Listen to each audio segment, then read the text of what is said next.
Well, good morning.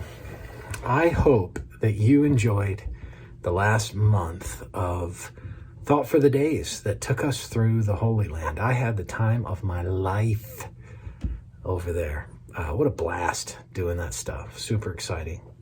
A little plug, by the way, I'm going to be doing a trip 2023 to Jordan.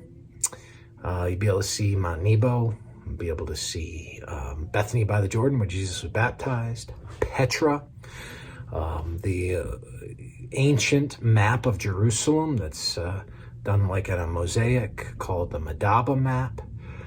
Some incredible opportunities. So I'm going to be doing that in the fall of 2023.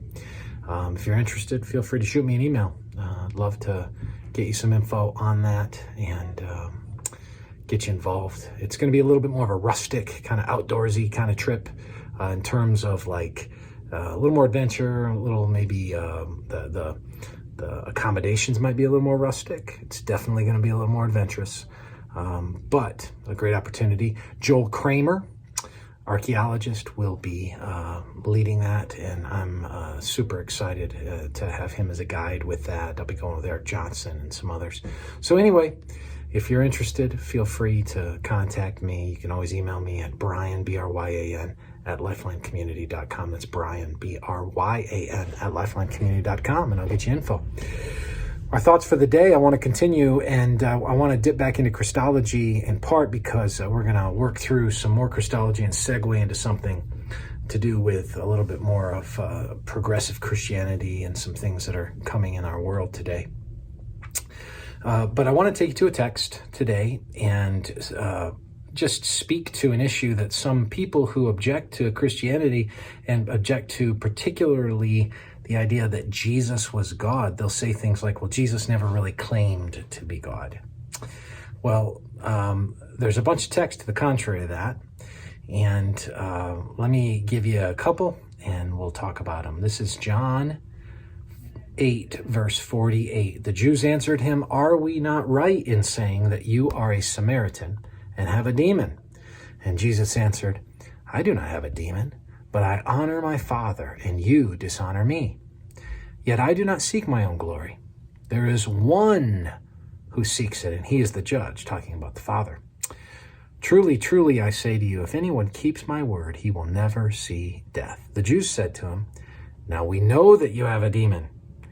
Abraham died, as did the prophets, yet you say, if anyone keeps my word, he will never taste death. Are you greater than our father Abraham, who died, and the prophets died? Who do you make yourself out to be?" Jesus answered, "If I glorify myself, my glory is nothing. It's my Father who glorifies me, of whom you say, he is our God. But you have not known him. I know him. If I were to say that I do not know him, I would be a liar like you.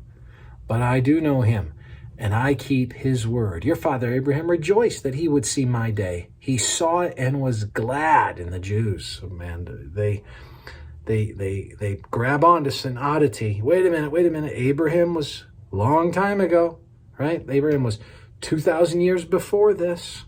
So the Jews said to him, "You're not yet 50 years old, and have you seen Abraham?" And Jesus said, "Truly, truly, I say to you, before Abraham was, past tense, I am." So they picked up stones to throw at him, but Jesus hid himself and went out of the temple. Why'd they pick up stones to throw at him? Because they knew full well what Jesus was claiming. He was claiming that he was God, and they knew it. And so they wanted to stone him. John chapter 5, verse 18. In a different setting, after Jesus speaks, this is what John says. This was why the Jews were seeking all the more to kill him, because not only was he breaking the Sabbath, but he was even calling God his own Father, making himself equal with God. It's not just in John's gospel either, right? Luke speaks of him as Christ the Lord. Matthew calls him Emmanuel, which means God with us. The text claims him to be God. He claimed his own deity. So when we come to Jesus, what we want to understand is, yes, he was God, but particularly, he had a self-understanding as God. He made that claim for himself, which makes even more dynamic who he was, because you're faced with even more of a fork in the road. You have to accept what he said about himself. And what he claimed about himself was that he was God. May the Lord bless you, and may you have a great, great day.